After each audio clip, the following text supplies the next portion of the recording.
Buongiorno dal telegiornale del quotidiano La Nazione Siciliana alle notizie della Sicilia in 3 minuti. Esplode lo scontro su Turano, dentro la Lega e con Fratelli d'Italia. La vicenda Trapani con l'assessore regionale Mimmo Turano della Lega, che ha sostenuto con una lista di suo riferimento il sindaco uscente di sinistra, sta infuocando il dibattito dentro il centrodestra siciliano. Ha iniziato il coordinatore di Fratelli d'Italia, Giampiero Cannella, chiedendo un intervento di Schifani. Gli ha risposto a muso duro la leghista Valeria Sudano, compagna del vicepresidente della regione Luca Sammartino, chiedendo a Cannella di occuparsi del suo partito, ma dentro la Lega sembra dividersi il gruppo parlamentare e interviene anche la coordinatrice regionale Annalisa Tardino, che rivendica il suo ruolo e appare distante da Turano. Schifani resta in silenzio fino ai ballottaggi, ma il destino di Turano appare segnato. Il PD siciliano è ininfluente ma in continua guerra interna. Dopo la terribile sconfitta elettorale nel PD si apre uno scontro senza risparmio di colpi.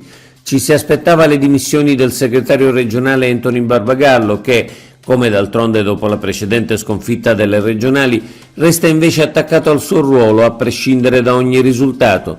Invece di dimettersi e aprire una seria riflessione sulle motivazioni della disfatta, il segretario regionale del PD sembra fischiettare e incredibilmente parla d'altro, accusando di inerzia il centrodestra, e resta arroccato mentre dirigenti e deputati lo attaccano chiedendo di individuare le responsabilità. Quei giudici che intervengono nel dibattito politico. Alcuni giorni fa il sostituto procuratore nazionale antimafia Nino Di Matteo ha rilasciato una dichiarazione sulla manifestazione della CGIL e di alcuni gruppi studenteschi bloccata dalla polizia a Palermo il 23 maggio.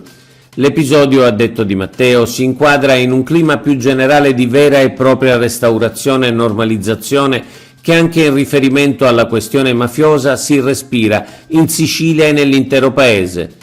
Non vogliamo fare alcuna polemica inutile, anche perché anche a nostro parere il blocco non era necessario, ma la dichiarazione di Di Matteo ci è sembrata avere un, sicuramente involontario, retrogusto politico che non riusciamo ad apprezzare in un magistrato così autorevole.